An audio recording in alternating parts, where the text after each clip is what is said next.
Hello, All right. So I'm going to record this session because there's several folks who aren't going to be able to join us tonight. And there's just so much information we don't want to miss.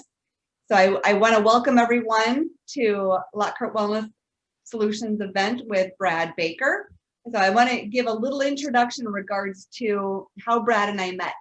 So we met through a mutual professional, functional and integrative dietitian, and we just started talking, and we found out right away that we were very aligned in the way that we think and the way that we work.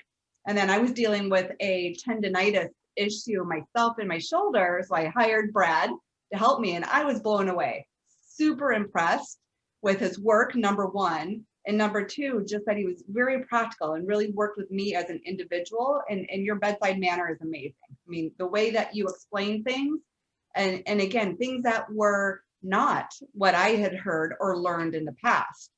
So that's why I thought, Brad, you got to come on. You got to talk to our folks, help everyone understand and learn the debunking of a lot of the traditional thought processes around physical therapy. So with that in mind, I want, Brad, if you wouldn't mind sharing, like what really brought you into this profession, what inspired you at a young age, and then also from what you learned in school, because I know we've had this conversation many times, what we learned and then how we practice now is completely different. So I'd love you to share with everyone.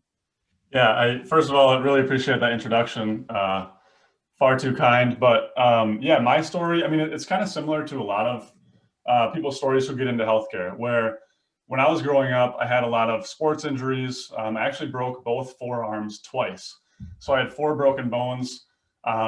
Safe to say the doctors were getting kind of nervous about what was going on at home. But I was all good.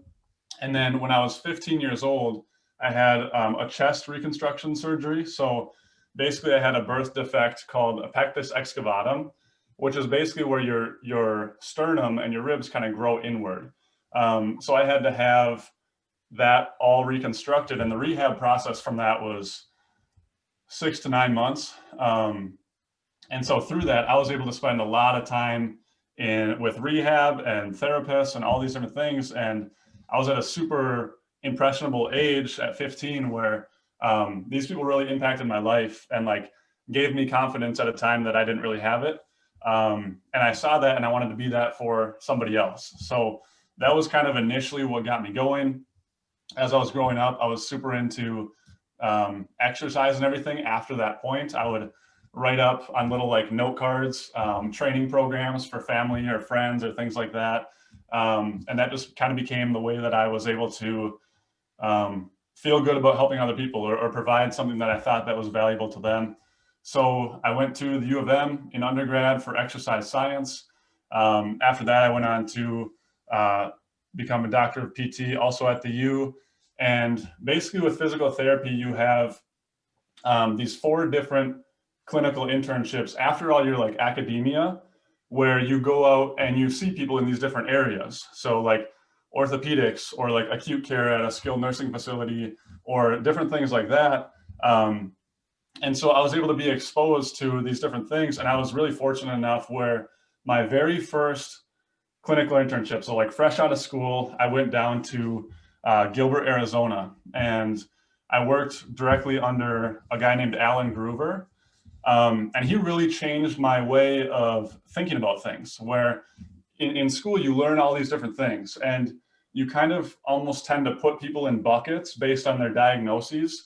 As wrong as that sounds, that's just kind of how it's taught and how we learn it. So you start viewing people as like, okay, like a shoulder impingement, or that person has an ACL tear, or whatever it might be, and you see them as a diagnosis more so than a human being. Um, and Alan was an amazing guy. So halfway through my time with him, I was down there for like 10 weeks. Halfway through, he comes to me and he's like, hey, I have this incredible opportunity come up and I need to leave like now. So he actually got offered the medical director position for the Memphis Grizzlies, the basketball team. So he bolted halfway through my time with him.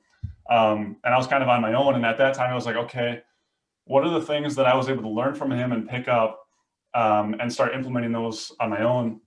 And the biggest one was like, treat the human being in front of you. Don't just see the referral of what their diagnosis was or where they say they hurt, because that is definitely part of it. And we can go into the skills to help with that area, but look at everything else that makes up that human. Like what are they doing during the day? What are their stressors? What are their eating habits? How are they sleeping? All these different things that we all experience daily. So again, I was lucky enough where that was like the first thing I was exposed to was a really great influence in my life. And we've been able to be super close since. As far as my progression into more, I like Cindi told me a few weeks back to call it like functional physical therapy or functional rehab. So I like using that. I'll use that when I got into functional physical therapy.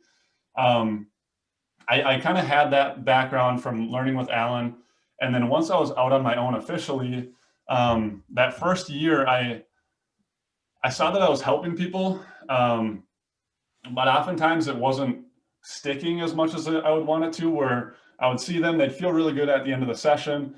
They'd come back a week later and everything's the same. And I just felt like there was this gap of things that I was addressing.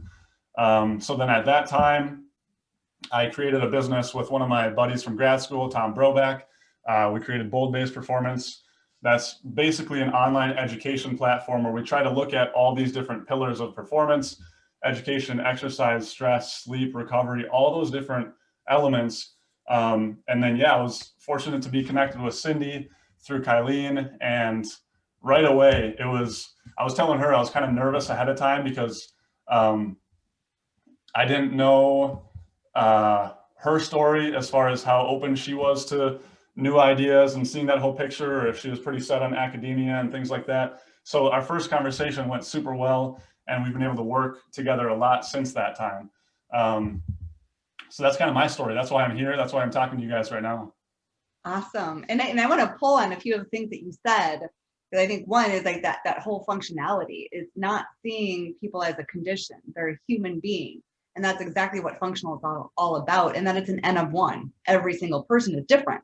So even though you might have a couple shoulder impingements, number one, they're human. They're not a shoulder impingement. And number two, one shoulder impingement might respond completely different than the next.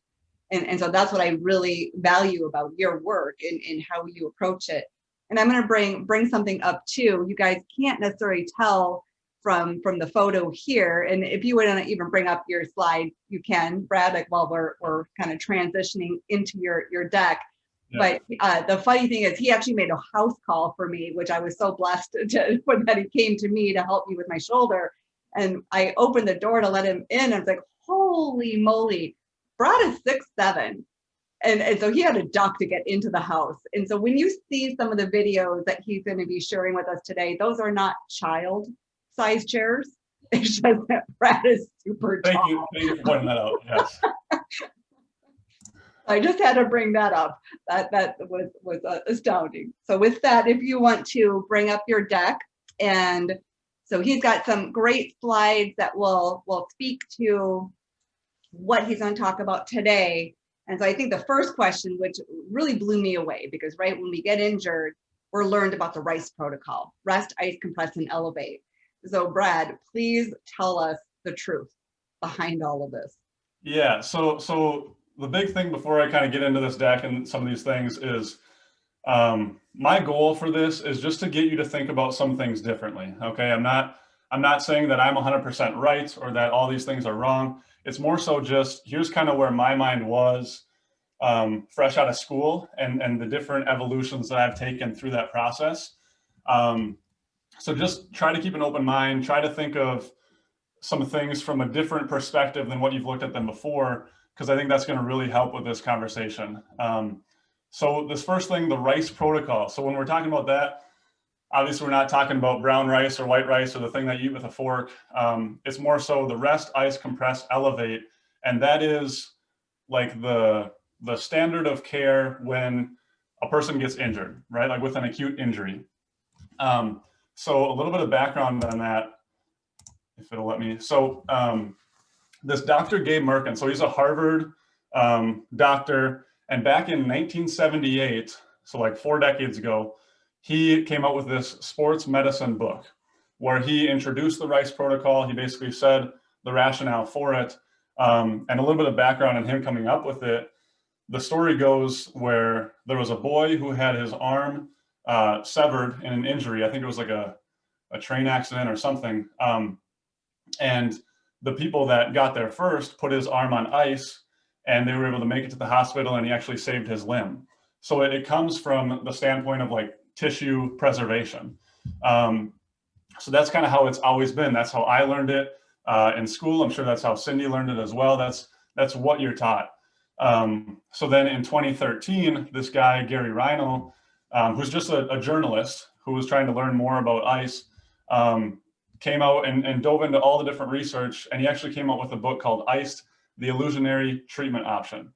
And the interesting thing about this book is Dr. Gabe Merkin, the guy that came out with this protocol, actually recanted his statements. He wrote the foreword for Gary's book in 2013, and he said, I was wrong. Like the protocol I put out there is not the best thing to get your body to heal. Okay, so that's kind of the biggest thing from this slide that I want to point out, is that like the dude who said we should do this thing came out and said we should second guess doing this thing. So I just highlighted there, there's an abundance of research that supports the notion that ice and rest does not enhance the recovery process, but instead can delay recovery and may result in further damage. So the big thing from this slide, I know it's kind of busy, is just the dude who came up with it took it back years later. I won't dive too much into the research. This is basically just saying that same thing of the theory of resting an injury and wrapping it tightly with ice to help accelerate recovery doesn't really hold true. And that it's been shown to delay recovery. And then this one, the British Journal of Sports Medicine, this was really recent in 2019. They came out with a new acronym, Peace and Love. And this was really big because it was a couple of years after I had started kind of diving into some of these things and thinking about it differently. And then the British Journal of Sports Medicine is like a very prominent body of literature. Like when they say things, it matters. And they came out with this new acronym called Peace and Love. And you can see what all the different letters stand for there, but the A is the one I want you to focus on, and that is avoid anti-inflammatories. And underneath it says avoid taking anti-inflammatory medications as they reduce tissue healing. And it says avoid icing. Okay, so the biggest thing when we talk about icing is twofold. You do it for inflammation and you do it for swelling. Okay, so I'm gonna kind of touch on both of those. You also do it for pain, which we'll get to a little bit later, but let's focus on inflammation first. So I think we all view inflammation as a bad thing. Like it's something that happens to our body. We want to get rid of it as quickly as possible. It's a negative. But the thing we do need to understand is that every time that we get injured, whether it's a muscle, a tendon, whatever it might be, our body has to go through 3 phases of healing. So if I let my dog outside to go to the bathroom right now and I sprain my ankle, my body has to go through these 3 phases. It has to go through inflammation, repair, and remodeling. And each of those phases has to successfully occur to get to the next phase of it. Okay, so inflammation is a natural body response. It's something that does need to happen to then get us into repair mode and remodeling mode. So this quote at the bottom, inflammation can occur without healing, but healing cannot occur without inflammation. So that's something that I hope makes a little bit more sense after this next slide. So, oh, there we go. So I want to give you a little bit more background so it's not just like, what is he talking about? Like it's so vague. So when you get hurt, the very first thing that happens is inflammation is triggered when your body senses that harmful event. So again, I go outside, I roll my ankle, and pretty much immediately the cells in that ankle, the cells in that area are going to release these inflammatory chemicals, which are going to cause increased blood flow to the area. And it's going to bring in all these other like helper cells, okay, white blood cells, macrophages, all these things to just help clean out the area, clean the debris, get rid of the dead cells that happened when I sprained it. all these different things. Okay, so that is the inflammatory process. You get hurt, sends out a signal, hey, we need help. The body sends help, starts trying to clean things up. The other important thing is that these cells that are triggered to come with inflammation, they actually produce growth factors. So they help not only clear up what's there, but then it gets us to that next phase of recovery, which is repair. Okay, swelling now it's related to inflammation, but it's not the same thing.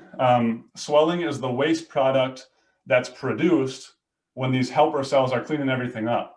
Okay, so they're kind of like going in there, cleaning up these dead cells, kind of packaging them up, and then the swelling is the fluid version of those like garbage bags that they filled with this with these dead cells.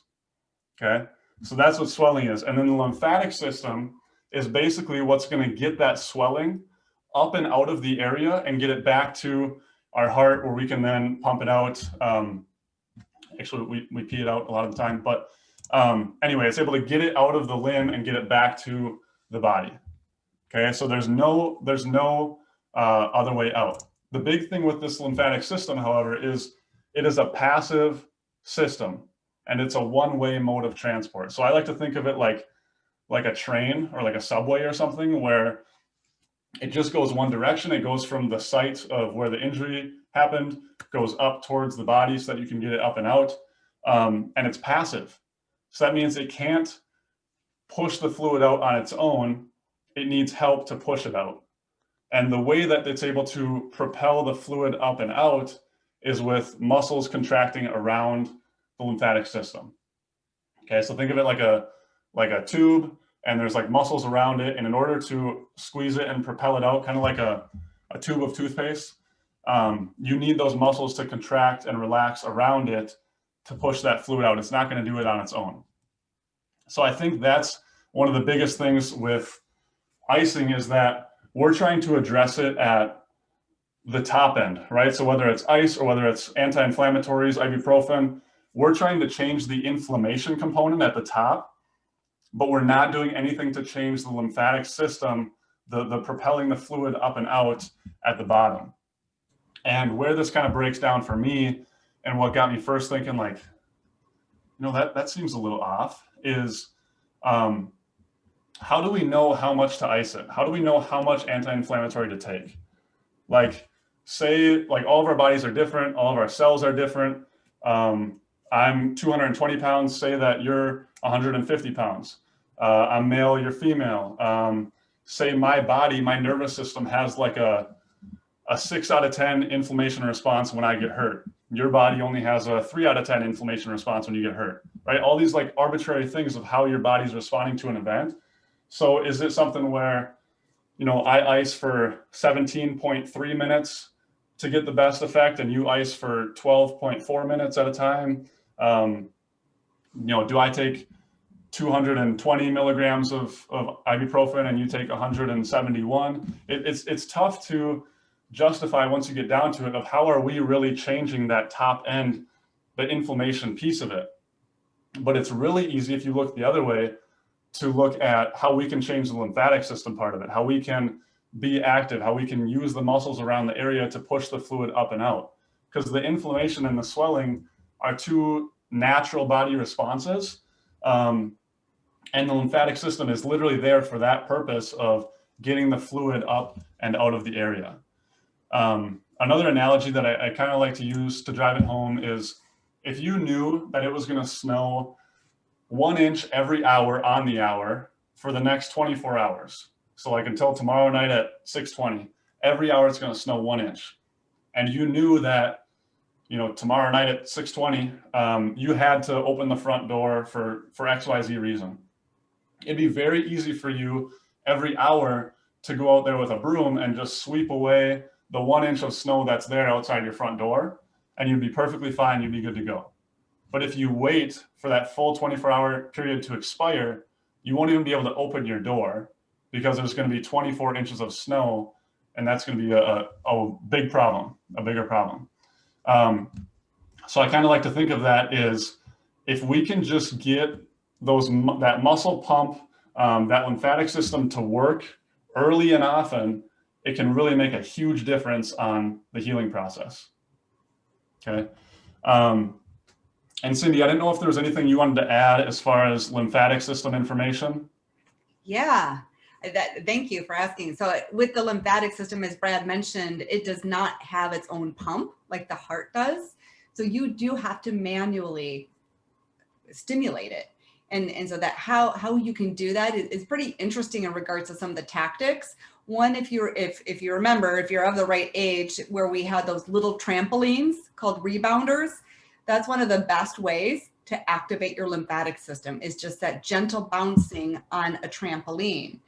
Another thing is just even walking, moving will get that pumping so that you can get the garbage, the waste and toxins moving through your body and out of your body.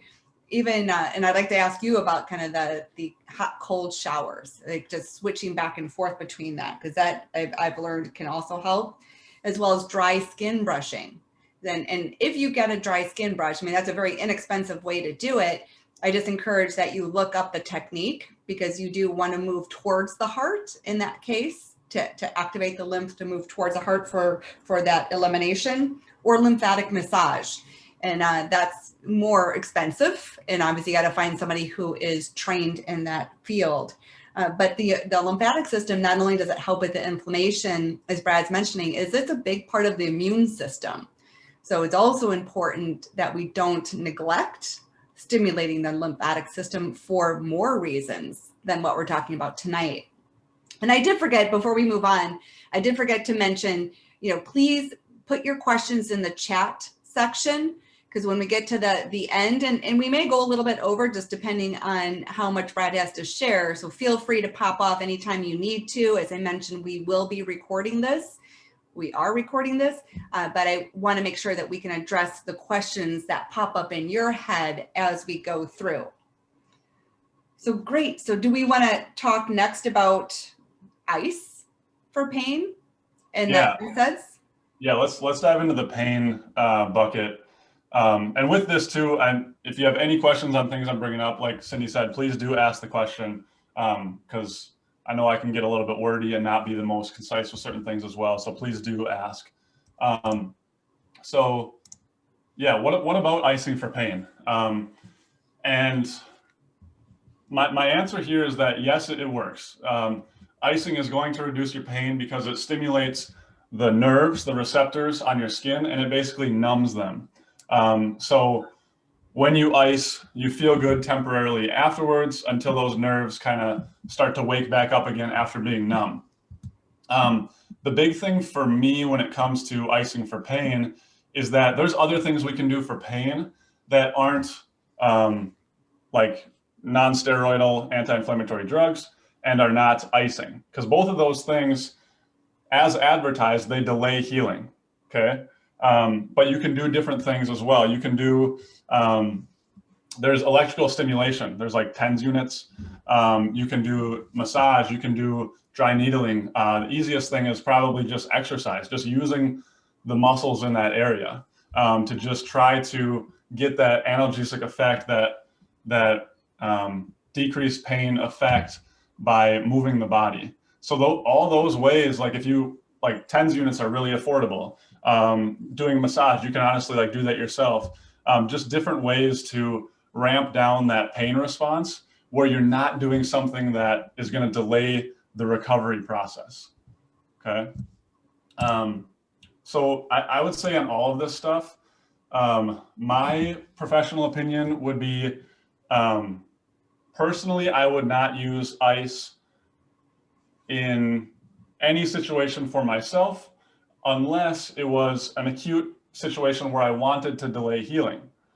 So for instance, when I rolled my ankle outside, I dislocated it and I knew that I had to go to the emergency room, I would absolutely put ice on it, because one, it's going to numb the pain, and two, it's going to slow the healing process. It's going to delay the healing process. It's going to slow the process of the inflammation and the swelling starting up, so that I can get to the emergency room and get the help that I need before it gets super puffed up. But that being said, if I just sprain it, I wouldn't want to use ice, because then I know that no matter what, I need to go through that process anyway, right? No matter what, I need to have the inflammation come. I need to have the swelling, because I need to get rid of all that waste.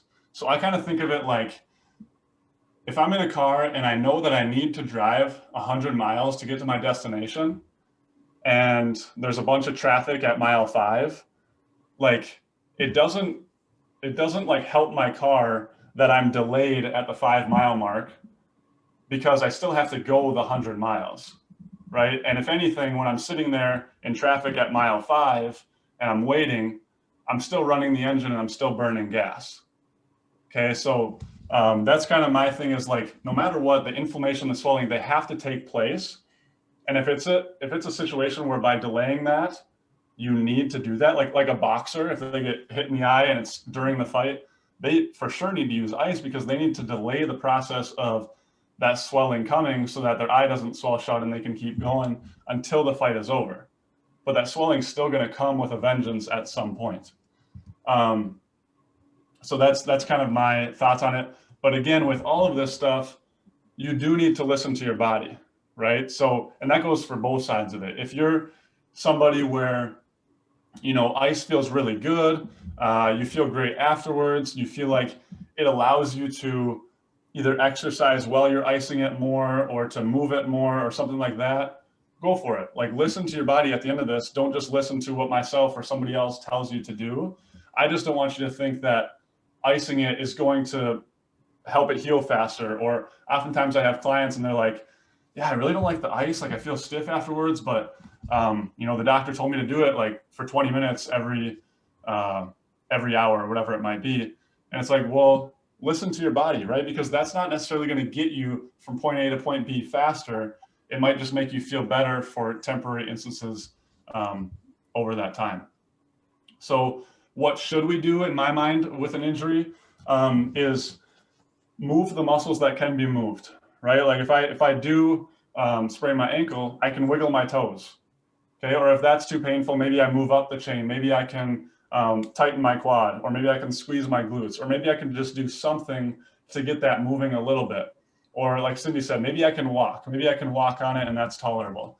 Whatever's going to get those muscles moving around it to allow the lymphatic system to start working. Okay. You can also use, like I said before, those devices. You can use a TENS unit for pain. You can use an NMES unit, which basically, like, it's the same as TENS, but it activates the muscles and it gets them pumping.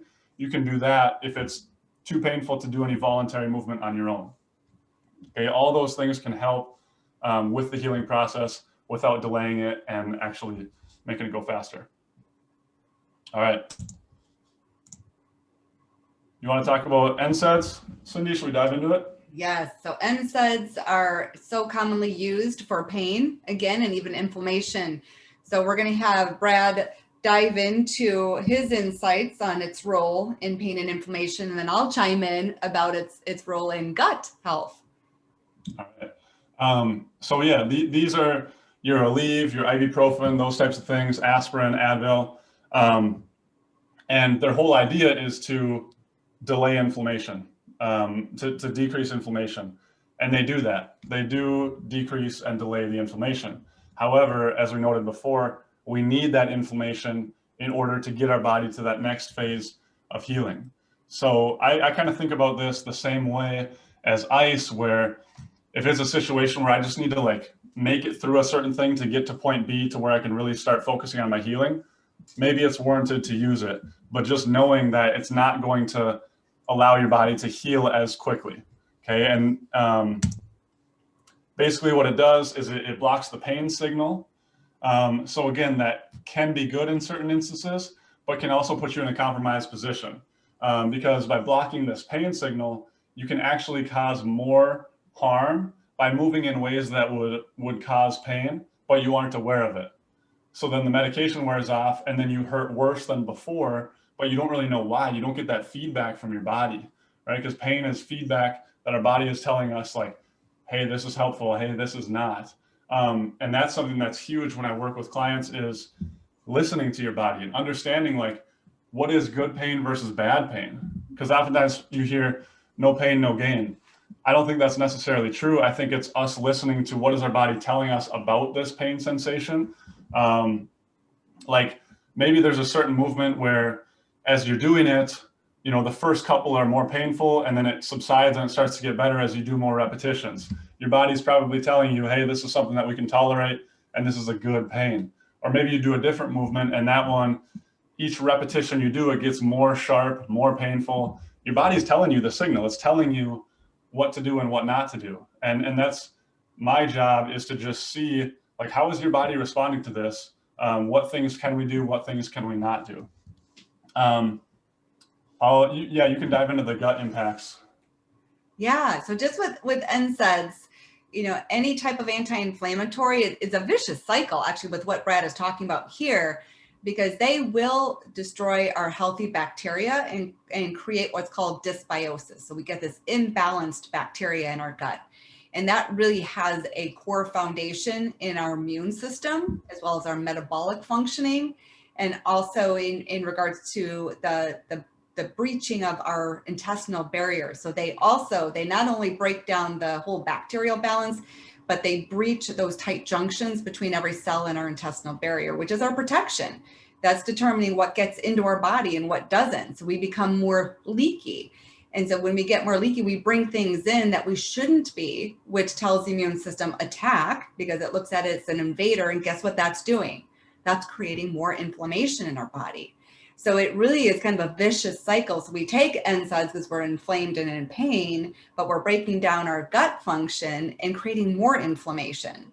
So it's really a tough situation in that sense. Yeah, absolutely. And that, with the delayed healing, it kind of goes with that same thing, where it's doing a similar thing to ice. It's slowing that process that our body needs to go through eventually anyway. Sometimes people will recommend Tylenol instead of the ones that are anti-inflammatories, as Tylenol is not. It might be a decent alternative. Again, you're still blocking the pain signal, which can be beneficial to understanding what your body's able to do and not. To my understanding, and Cindi, you can jump on in this too, Tylenol doesn't have as much like gut issues, but there's still issues on other organs like the liver and things like that. I'm less qualified to talk about that. Yeah, anything to add there? Absolutely. I think the bottom line is, like, there are going to be points in our life where we have to take something because we are just so uncomfortable. I think what Brad and I are really referring to is the chronic use.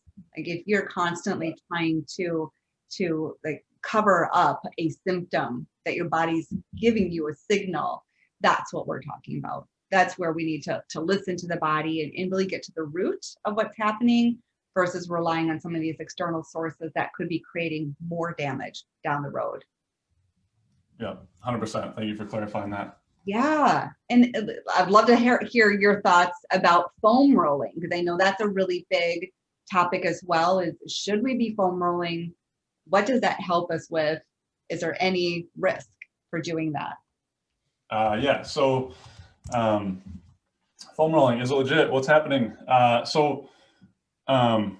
Before we dive into this, I want to just talk a little bit about like research and kind of what that means. Not the boring. I'm not going to bring you back to school here, but something important to realize with research is that we don't always have the answers, because it takes like a full decade to start implementing things that have to go through research. So sometimes we have to use other forms of making sense of the things that we're doing. So basically, this is a soapbox topic for me, as Cindi knows. But I really advocate for like this 4-pronged approach when you're making decisions for your health. Okay, so research is definitely one of them. But again, if you only go by what the research says, you're always going to be like 10 years behind. And it's not going to always answer the question for you, because we're all different. We're all human beings. We're all variable. So even if it works for this population of 122 people that were in this study, it doesn't mean it's going to work for you, and vice versa. If it doesn't work for them, it could still work for you. So with these, I like to just look at logic, anecdote, experience, and research, putting all of those together and then making the best informed decision you can on those things. So for example, like if you think about when we're talking about like the icing, okay, so if logically you're able to go through and kind of think about those phases of healing, And it makes sense, like, okay, maybe icing isn't the best thing to accelerate the healing process. Logically, that kind of checks out. And then anecdote, you got to do your own due diligence of trying it. Like, see if, next time you roll your ankle, try, instead of icing it, just doing ankle pumps or single leg balance or some things to get it moving, and see how you heal or how you feel as a result of that. Use that personal anecdote. Another one is experience. So not just like how long you've been doing something, like your years of experience, but more so, what are the experience of the people you trust or the people around you or your family members? If 10 people come to you and they say, hey, I stopped icing after my injury and it really helped me to accelerate the process, or I feel better, use that, right? So put all these 4 together to make the best informed decision. Because I think if you just do one of these 4, you're probably going to be selling yourself a little bit short. Right. Yeah, I think that's perfect, because I know Brad and I were just talking about that earlier today, and these really are the tenets of functional medicine. It's, you got to have science based, but then it's an N of one, realizing that everybody is biochemically unique. And then the experience is really that clinical experience. What have you seen? Like in your years of practice, what has worked? And I think we all kind of come in as professionals with our first philosophy of do no harm. So if there is no harm is a potential risk, then we certainly are not going to hurt to try it and see how our body responds. Yep. So with this, so back to the foam rolling and how that plays in, is that we don't actually know what is happening. Like, there's no research to back that this is exactly what happens when you foam roll physiologically inside your body. But there's 2 pretty strong theories that in my mind kind of check out. So the first one is that there's neurological changes within the muscles. So basically, we have these nerve receptors all over our body that are stimulated when we roll or massage or we needle or we stretch or whatever we might do.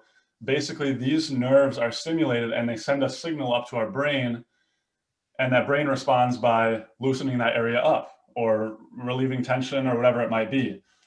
This is why, like, if your kid bumps into the table, it feels better for you to rub it. Or if you have like a painful, achy muscle, it feels better to kind of push on it and massage through it. That's why it's always nice to get massages and you feel better afterwards, because you're getting this neurological stimulation into the muscle and your brain is sending out like, hey, that feels good. Let's let this area calm down a little bit. The second theory, and I think it's both of these combined, is myofascial release. So basically what that means is all the muscles we have in our body are encased with like this fascia. Think of kind of like if you get a chicken breast or like a sausage, how there's that casing on the outside of it. That's kind of what it is, except it's around all of our muscles and all the fibers within those muscles. Okay, so it's kind of like basically what the foam rolling is trying to do is anytime you have an injury or an inflammation or disease, trauma, whatever it might be, this fascia can kind of bind together and form these tight bands of tissue called trigger points, which are really painful to press on. Like that's like, especially along maybe your IT band or something like that, you can usually push and find these certain points where it's like, ooh, that's really tight. And it's kind of like combing your hair when it's like super silky, just used a bunch of conditioner, versus combing your hair when it's like haven't showered for a week and it's all tangled up and curly and everything, right? Like the idea of it is that we're actually trying to kind of break down some of those tightnesses in the casing of the sausage around our muscle, and allowing that to move a little bit more fluidly. In either case with these, after you do it, you'll probably notice like your range of motion improves, or you move a little bit better, your mobility improves. But the point that I really want to like drive home with this, and as Cindi knows from working with me, is something I'm a huge advocate for, is anytime we use something like foam rolling or dry needling or deep tissue massage or like whatever it might be to get that sensation, to get that area to like release temporarily, we want to follow it up with something active, something where we're retraining your body within that new range of motion or within that new position or whatever it might be, because that's where we're going to get more of a lasting impact.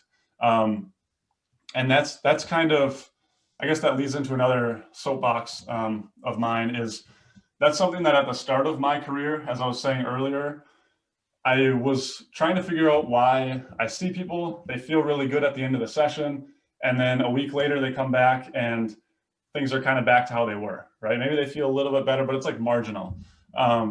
And for the longest time, I was like, gosh, they always feel great when they leave. Like, why is this not sticking? Why isn't this holding?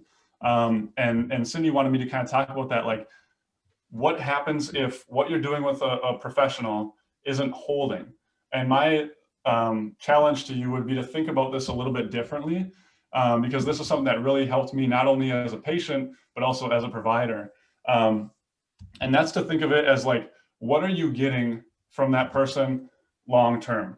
And there's kind of a story, I won't really dive into that, that we talked about, Cindi, but in my mind, basically from every provider, whether you see myself or Cindi or any PT or any chiropractor or therapist or whatever it might be, you want to leave with two things, and that's feeling empowered and autonomous.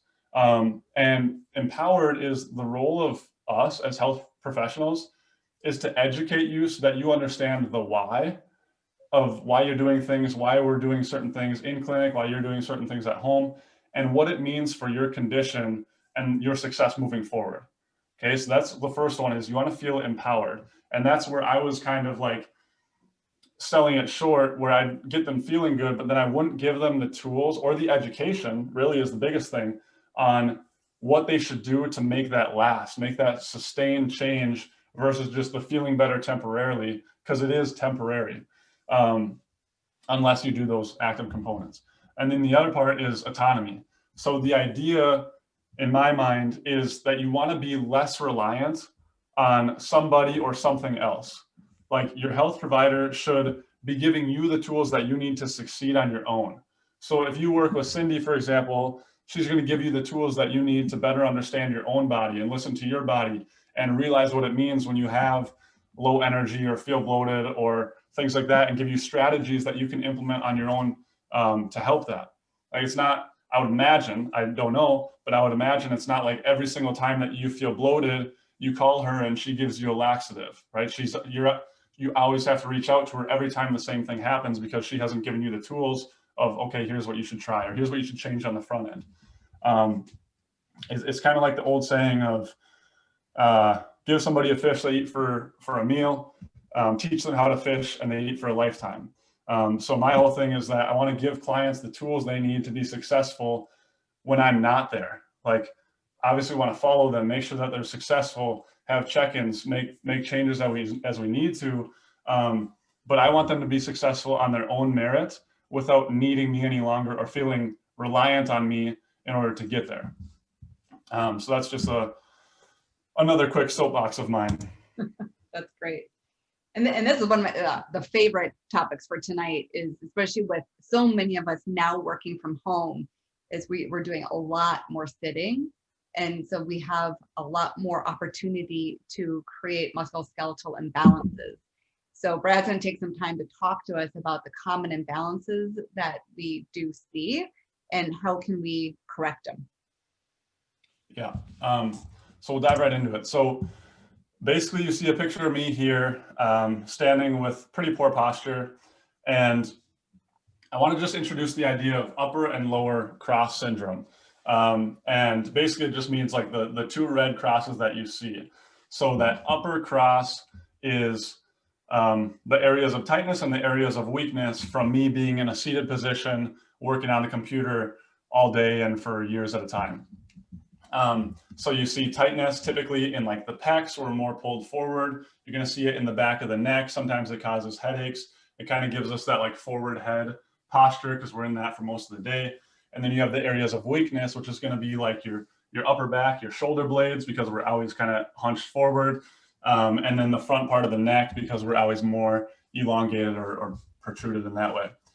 Same thing goes with that lower cross that you see, where most of us from sitting in chairs, which you'll see in a moment, are kind of tight in our lower back and in the front part of our hips, and we're weak in our core and in our glutes. Okay, so this is what I'm referring to when I talk of the upper and the lower cross, which we'll dive into more here. So with this, I mean, there's a lot of different things we can dive into. Excuse me. Obviously, I want to be cognizant of your time. So we'll just dive into the two main ones that I think can kind of help initially and immediately and have an impact for you. And that's the hip mobility or flexibility or movement there, and then the shoulder and neck posture. So with the hips and the low back and how those two play in together, basically, if you see me sitting in that first picture, I just have a line through my trunk and a line through my femur, through my leg.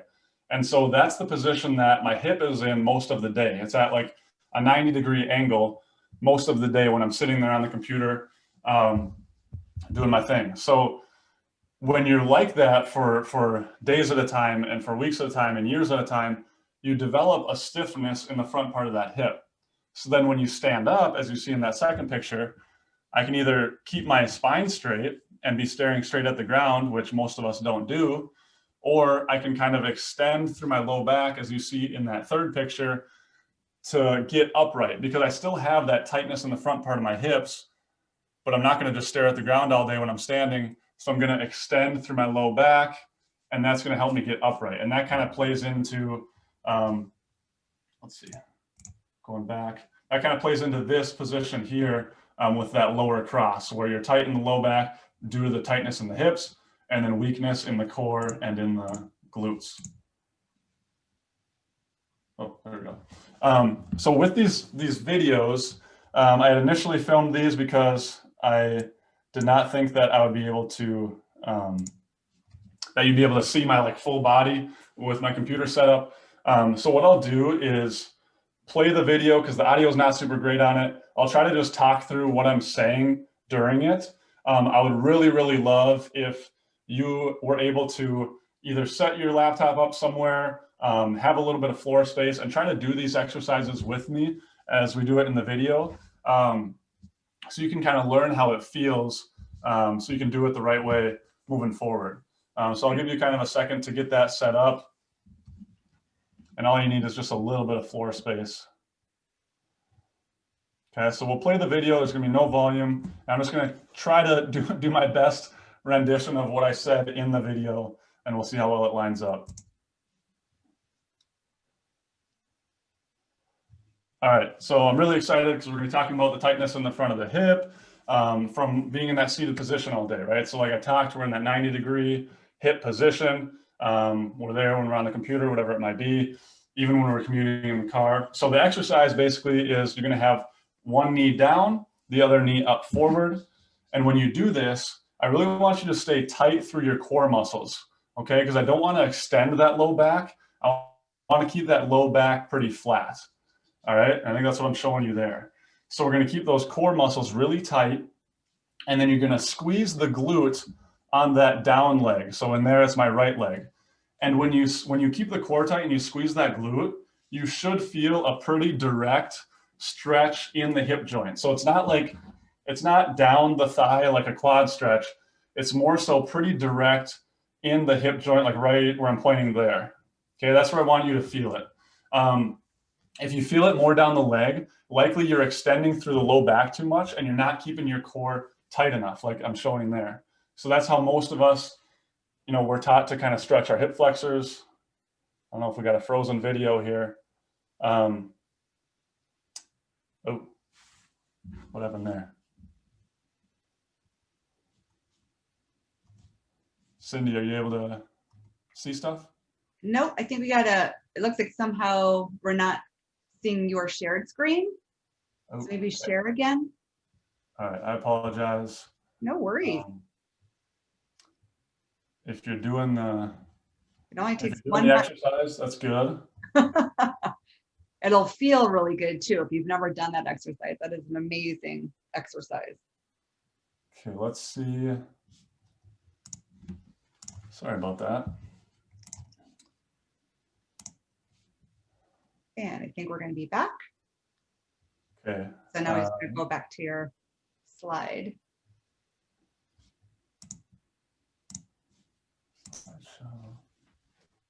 Oh, okay. Let me click through these real quick. Oh no, don't open the article.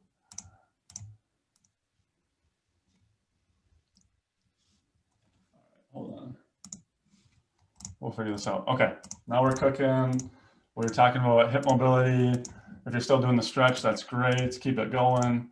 Up and low across. There. Okay. So with the video, I mean, it was pretty much done, but that was the majority of the movement. So you want to keep that. All right, everyone. So we have Brad just called, and his computer, this is the wonderful thing about working from home, is his computer decided to reboot in the middle of his presentation. So reality hits. So he's about 65% through. So he will be joining us as soon as his computer allows him to rejoin us. So I thought what I would do in the meantime is go ahead and answer any questions that I can that you all had submitted. So let's see which ones. Can you speak to how you recommend working to resolve shoulder or other tendonitis? I can always speak from experience because that's what he was helping me with, but we'll wait till he comes back to share with that. One thing that we didn't talk about that I do want to bring up, especially with chronic musculoskeletal issues, is the function of mitochondria. So one thing that we do forget in regards to our general health is the mitochondria, which are energy powerhouses in every cell of our body. It actually takes up over 50% of the cell volume, and that's what creates energy. And when we are under chronic pain and inflammation and fatigue, that oftentimes is representative of some type of mitochondriopathy. So meaning where our mitochondria are not functioning as well as they can, whether it was from an injury or an infection, poor diet, environmental insults. So mitochondrial support can help, but I'm going to let Brad speak to how he also works with kind of chronic forms of tendonitis. Would love to know how you advise to tackle plantar fasciitis. That will wait for Brad as well.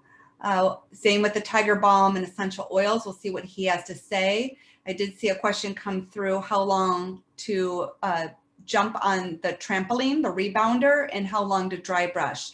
So it's really kind of a process. I think it really depends on where you are in regards to your lymphatic flow. I would always start any type of new activity slow.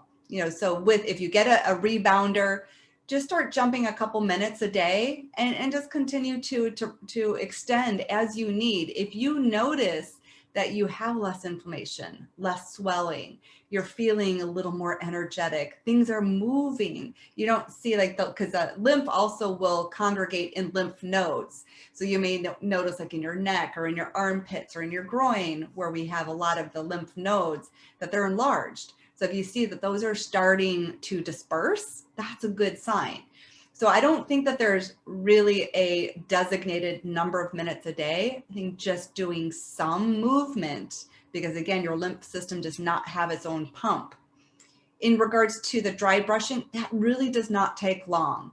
I think that most protocols that I've seen online, maybe 3 minutes, because it's just a gentle upward and then downward and circular. So you're going around the body. It does not take long.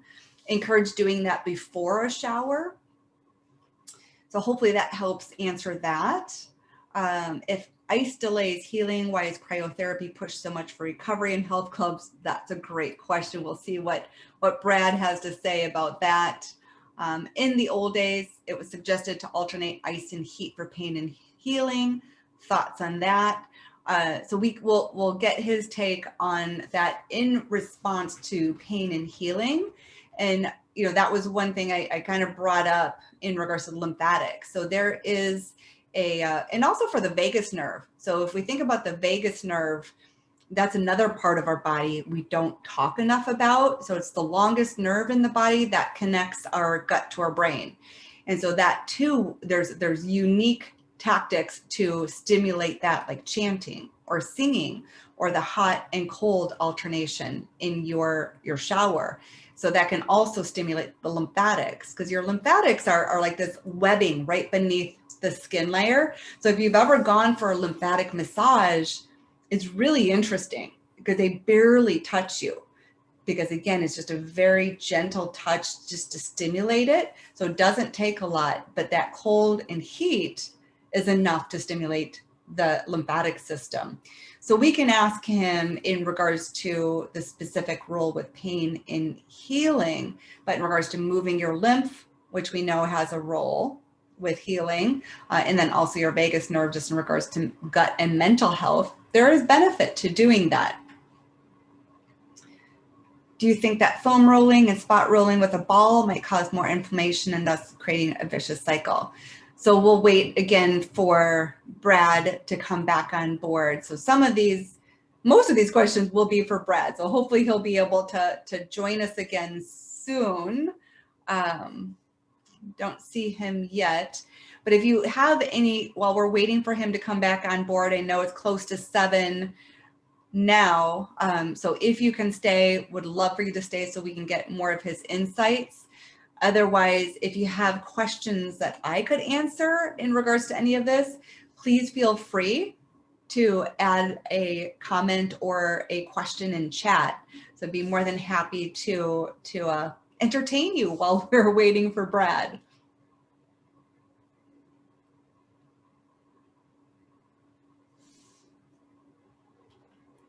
And I'll check in with him real quick too, just to see how we're doing.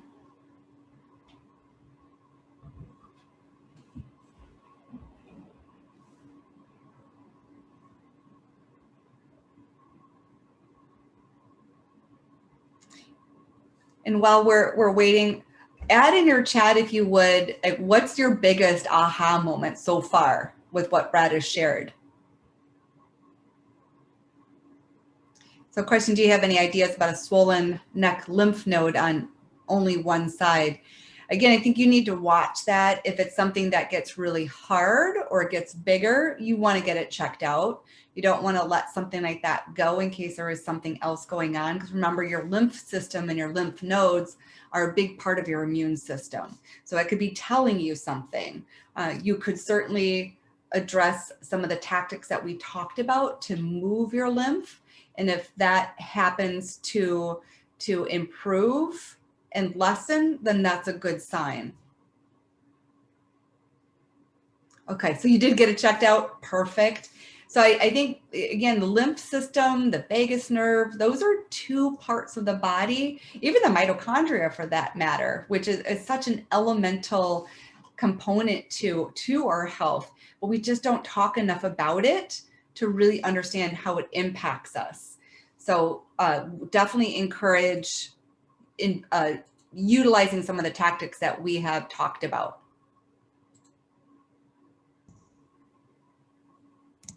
Brad, are you back? There we are. Can you hear me? Yes, gotcha. Okay, all right. I'm really sorry about the technical difficulties. No worry, I answered as many questions as I could, but there's a lot that you need to answer. So I don't know if you still have your deck up, if you want to at least go through the ergonomics, because I know we are at 7 o'clock, but there are some questions that I think would be great for you to answer. Yeah, let me pull this back up. Nice. Thank you, Paula. I asked for some biggest aha moments while we were waiting. Okay. The one was about waiting with the ice. Then you can do from current slide. Oops. All right, we'll get there.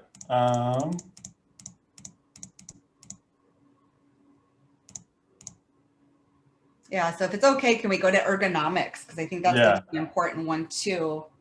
And then you can, I can share this deck with you too, so that they can have the videos. Okay. Sorry, I'm trying to click through this.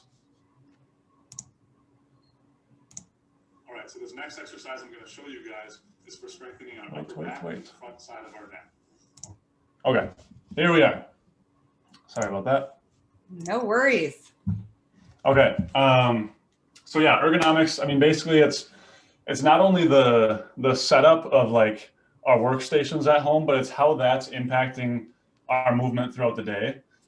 So I'm just going to dive into kind of some quick fixes that you can do to make sure that your ergonomics at home are in the optimal position there. So the first one is setting the top part of your screen in line with the height of your eyes.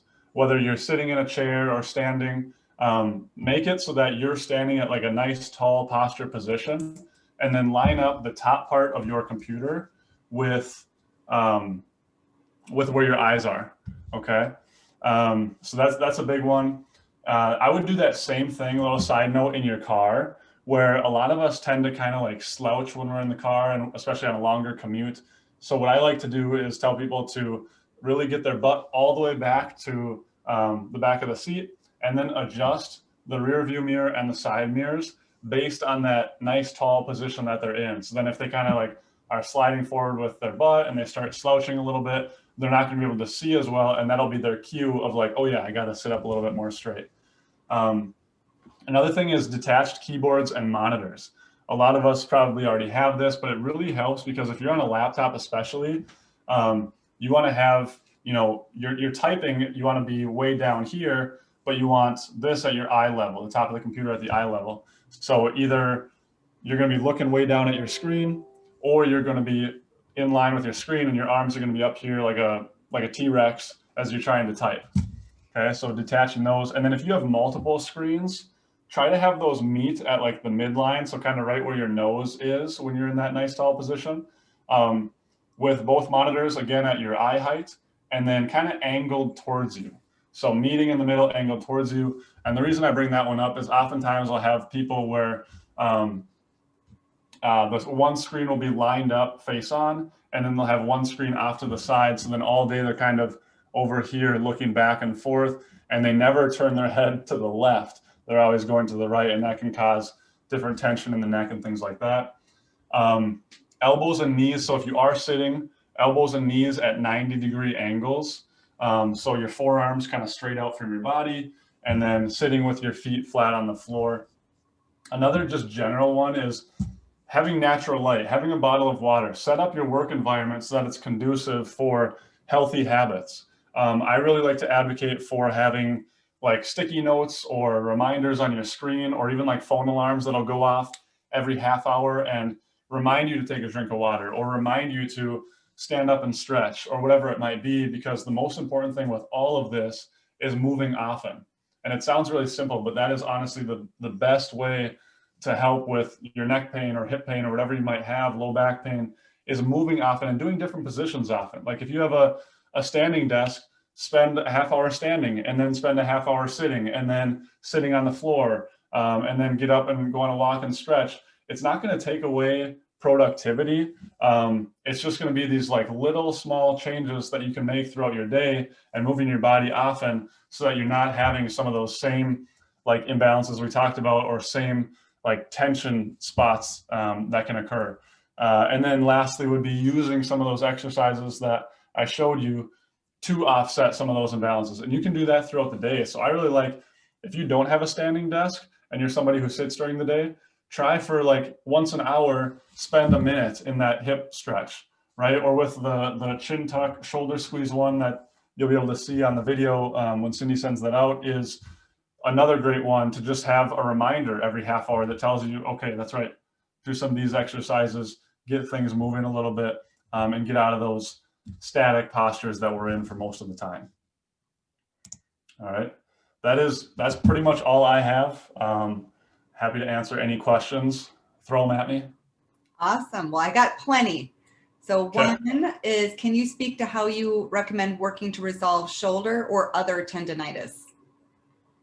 Yeah, so with tendinitis, I really like to focus on obviously first understanding kind of the mechanics of what got you there. So by that I mean with shoulder tendinitis, oftentimes it's going to be either the bicep or the top like rotator cuff muscle, and oftentimes that is due to lack of rotator cuff strength and lack of shoulder blade strength. As far as the irritation of the tendonitis itself, I really like to do a long duration hold where you're using that muscle, you're using that tendon, but you're not like moving it back and forth. So it's like an isometric hold. So an example of that would be, I know you probably can't see my arm super well, but if I'm doing like a, let's see, if my bicep down here has tendonitis, I would do like a hold with resistance and keep that tension on for like 10 seconds or longer. Because what tends to happen is when you do longer duration holds, it's less irritation of the tendon, it's less demand on the muscle, and it's more so that tendon has the ability to kind of heal and like get itself moving in the right way again. And within your tendons, there's all these small fibers, like thousands, millions of these fibers. And I kind of think of it like a plate of spaghetti noodles, where it's just like all mashed together. And what we really want to do, and what that like 10-second or longer loading does, is helps for those spaghetti noodles to kind of start getting aligned in the right way again, like they come in the box when you first buy them. So I guess an example would be if you have tendonitis like of your top rotator cuff muscle, it would just be pushing out like straight out into a doorway or into a wall, where you're pushing that direction and just holding for 10 seconds and doing about 10 of those in a row just to initially get it calmed down. So 100 seconds total, doing that a couple times a day. Again, there's gonna be a lot more that goes into the mechanics side of things, of why you got there in the first place, but that should help to calm down the tendon. Awesome. And then how about your advice to tackle plantar fasciitis? Ice, heat, strengthening, exercise? So with plantar fasciitis, I wouldn't ice it, but I would use like either a lacrosse ball or a baseball, sometimes a tennis ball that might not give you enough feedback, but to kind of roll both the long way on the arch and the side to side way on the arch. And I would do that before you do your exercises. Again, it kind of gives you that, that mind and muscle input to get that area to calm down temporarily so that your exercises are going to be more effective. Plantar fasciitis is kind of twofold, where it's happening because that band of fascia on the bottom of your foot is irritated, obviously, but it's irritated for two reasons. One, that it's not stretched out enough, and two, that you don't have enough strength of the arch of your foot to hold your arch up. So basically, like if this is like the arch of your foot and this is like that band of tissue, if you don't have enough strength here, so every step you take, you're kind of like, it's called pronating, but your foot is like flattening, and you don't have the support through there, that puts more tension on that fascia than it likes, I guess. So long answer getting longer, I would focus on the strengthening standpoint of the arch of the foot. And then I would use like long duration stretching, where you're basically like holding your big toe back towards you, as more of helping to calm it down temporarily. So if you only do the stretching and like rolling the ball back and forth, it will not get better long term. It might feel better temporarily, but it's going to keep coming back. If you do the strengthening where you're actually building up the arch, that's going to give you the long-term benefit. If you kind of put them both together, that can allow you to have some relief while you're building up the strength. Awesome. Thank you. Then there was a question about tiger balm or essential oils for pain instead of the NSAIDs. Any insight there? I love it. Okay. Anyone's in particular? Not really, no. I like the idea of, I know there's different things like lidocaine patches and things like that. When those, so you're still going to have a little bit of the same impact where you're decreasing that pain response. So there's going to be a little bit less body awareness, I really like going that natural route where you're not having the negative side effects of something like an ice or NSAIDs or things like that. And as long as you can still feel the area and feel your body, the nice thing about those is they usually don't like numb it to the point where you have no awareness of it. It just kind of takes the edge off by stimulating those nerve endings. So I would definitely use that over those other two options, the Awesome. ice or the NSAIDs. And the interesting question, because cryotherapy has really kind of popped up in many different avenues, especially health clubs and fitness centers. So there's a question, if ice delays healing, why is cryotherapy pushed so much for recovery in health clubs and fitness centers? Are they speaking to cryotherapy as where you go in like those chambers and stuff? Yeah. Yep. So that's a little bit different, where that has more of like a systemic, like whole system-wide response on your nervous system. And that's where I kind of want to differentiate between localized icing of a certain area and general cold exposure. So for example, I'm a big advocate of like taking cold showers or like cryotherapy or things like that, because it forces your nervous system to respond to those changes in temperature. So everything that we have in our life is very controlled. We live between 68 and 72 degrees year round inside, and we're not really exposed to these different elements. So it helps our body as a whole and our nervous system to kind of have to respond to that and adjust. It's different, and Cindi, hopefully you can speak to a little bit more of like the system-wide inflammation than local tissue healing type inflammation. I don't know if that makes sense. Help me build that up a little bit. That's perfect. And actually, while we had that little hiatus with you, I talked about that in regards to like vagal nerve and also lymphatics. So doing like the hydrotherapy, cold and hot, really triggers those two systems. So that's awesome. So really, I love that. So really what we're hearing is it's a difference about whole body benefits versus just a localized rice method. And then another question, in the old days, it was suggested to alternate ice and heat for pain and healing. So what are your thoughts on that? I would rather just do neither. Okay. I mean, I think, so with the ice, you're vasoconstricting. It basically means it decreases the blood that's sent to that area while the tissue is still cold.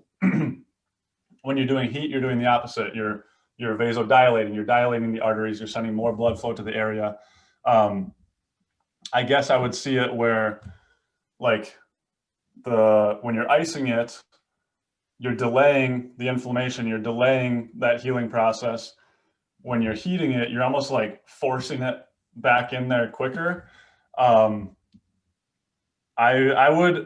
guess I would default to letting your body do the work, because our bodies are like the most complex thing there is, and let your body decide what it wants to do with inflammation versus you thinking that icing for 20 and then heating for 20 and then icing for 20, that's going to have more positive effect. I kind of default to our bodies know what they're doing. So I would err on the side of not doing either. Awesome. And another question about rolling. So do you think that foam rolling and spot rolling with a ball might cause more inflammation and thus just create a vicious cycle?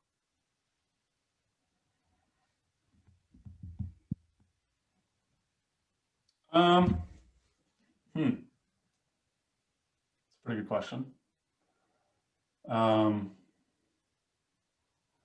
don't know. I guess it would maybe depend on how you're doing it. I think that there's ways where you can give the input without overdoing it. Like for example, if I was gonna work on my shoulder and I had pain like right here, I can kind of work through that and massage it to calm it down without like going super deep and irritating things.